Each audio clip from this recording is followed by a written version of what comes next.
Di Maros, Sulawesi Selatan, ditemukan sebuah senjata purba yang cukup canggih bagi zamannya. Ia bahkan mengubah total buku sejarah kita. Senjata itu lahir sekitar 8.000 tahun lalu dan ditemukan jejaknya pada gua-gua purba di Sulawesi Selatan jauh sebelum piramida dibangun di Mesir.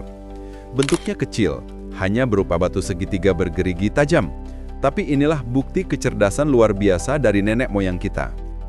Artefak ini disebut Maros Point, penanda utama dari kebudayaan yang kita kenal sebagai budaya Toalean. Selama puluhan tahun, para ahli meremehkannya. Tapi temuan demi temuan terbaru mulai dapat menjelaskan lebih dalam rahasia di balik Maros Point ini, sekaligus membuktikan bahwa Indonesia menyimpan inovator teknologi purba yang unik. Maros Point adalah ciri khas dari budaya Toalean yang mendiami kawasan Karst Maros Pangkep, Sulawesi Selatan. Artefak ini sejatinya adalah alat serpih, flake tool, yang diolah menjadi mata panah. Secara morfologi, ciri khasnya adalah bentuk segitiga simetris dengan modifikasi unik, gerigi atau serration di tepiannya. Sejak ditemukan di awal abad ke-20, Maros Point dianggap simbol keahlian terspesialisasi dalam tradisi zaman batu. Mereka adalah satu-satunya di Asia Tenggara yang memiliki teknologi proyektil bergerigi seperti ini. Awalnya, para arkeolog dibuat bingung mengenai bagaimana artefak ini dibuat.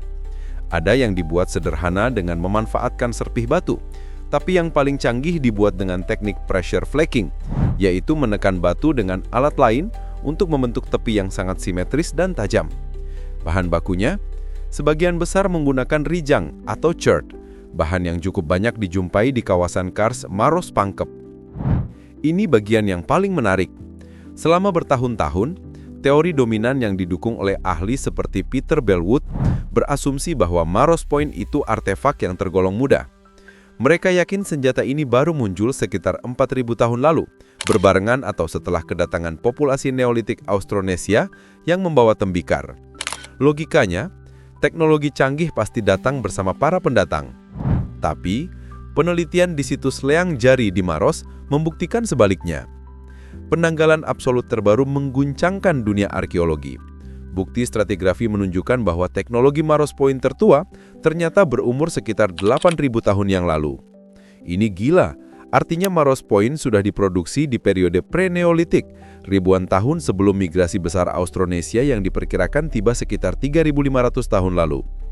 Temuan ini membuktikan bahwa orang-orang Toalean adalah inovator mandiri. Mereka mengembangkan teknologi proyektil canggih ini secara internal di Sulawesi tanpa menunggu pengaruh dari luar.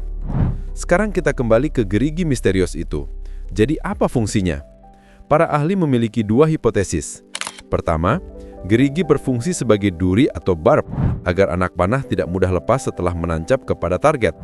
Dan kedua, gerigi ini berfungsi untuk meningkatkan daya tembus. Untuk menguji ini, dilakukan studi eksperimental dengan menembakkan replika Maros Point ke target balistik. Hasilnya mengejutkan. Pertama, panah bergerigi terbukti menembus lebih dalam ke target. Ini mengkonfirmasi bahwa fungsi utamanya memang untuk meningkatkan efisiensi penetrasi dan luka. Kedua, panah bergerigi justru memerlukan gaya yang lebih kecil untuk ditarik keluar dari target. Ini secara langsung membantah hipotesis bahwa gerigi hanya berfungsi sebagai duri penahan saja. Lalu apa kesimpulannya? Maros Point kemungkinan dirancang sebagai desain luka maksimal. Mereka mengutamakan penetrasi yang dalam untuk menyebabkan kerusakan jaringan internal yang parah dan memicu pendarahan bleed out cepat. Sebuah strategi berburu yang brutal, namun efisien.